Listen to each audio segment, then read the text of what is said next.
Iran के Natanz एटमी अड्डे पर हमले के बाद अब रूस भड़क गया है और रूस ने नतांज साइट पर इंटरनेशनल असेसमेंट की भी डिमांड की है। रूस ने धमकी दी है कि एटमी ठिकानों पर हमला सभी खाड़ी देशों को तबाह कर सकता है। तो इधर ईरान के राष्ट्रपति ने मुस्लिम देशों को एक साथ लाने का एक बड़ा दांव चल दिया है। ईरान ने खुलासा किया कि उसने तुर्की और ओमान पर हमला नहीं किया। ऐसे में सवाल खड़ा यह हो रहा है कि इन देशों पर मिसाइलें आखिर दागी किसने?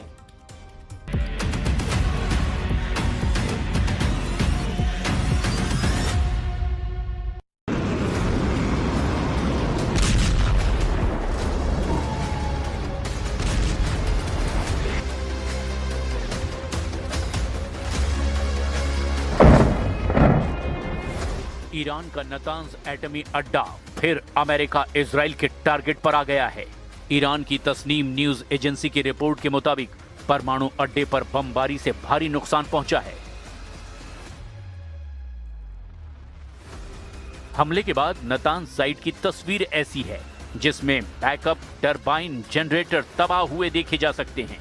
पावर सप्लाई की सपोर्ट बिल्डिंग भी बमबारी में झुलस गई है। अमेरिका इजराइल के हमले में नतांज साइट का इलेक्ट्रिकल सबस्टेशन जलकर राख हो गया है। जंगी जेट से ड्रॉप किए गए बमों ने नतांज अड्डे के पायलट फ्यूल प्लांट को भी बर्बाद कर डाला है।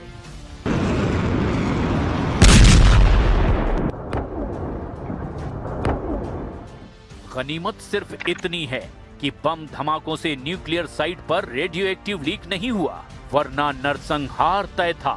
एटमी अड्डे पर हुए हमलों के बाद बौखलाए ईरान ने अंधाधुंध मिसाइलों की बौछार शुरू कर दी। ईरान की मिसाइलें यरूशलेम के वेस्टर्न वॉल और डोम ऑफ द रॉक कंपाउंड के करीब फटने लगी हैं। जूनियर खामनेई के विस्फोटक रॉकेटों के धमाके तेल अवीव और वेस्ट बैंक को दहलाने लगे हैं। बगदाद में अमेरिकी सैन्य ठिकानों को ईरान भीषण बमबारी करके जलाने लगा है। ईरान के हमलों के डर से नेटो सेना इराक से उल्टे पांव भागने लगी है।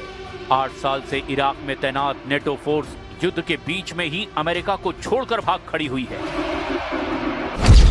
नेटो फोर्स के टॉप कमांडर जनरल एलेक्सिस ग्रिनकविच ने जानकारी दी कि इराक से नेटो के मिशन से जुड़े सैकड़ों कर्मचारियों को यूरोपीय देशों में भेजा गया है। उत्तरी इराक में ब्रिटेन, फ्रांस और इटली के सैन्य ठिकानों पर सिलसिलेवार हमलों के बाद ये कदम उठाया गया।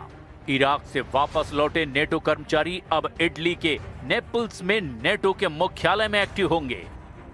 नेटो फोर्स के इन्हीं फैसलों पर ट्रंप भड़के हुए हैं। उन्होंने युद्ध में साथ न दे रहे नेटो सदस्यों को कायर तक कह दिया है।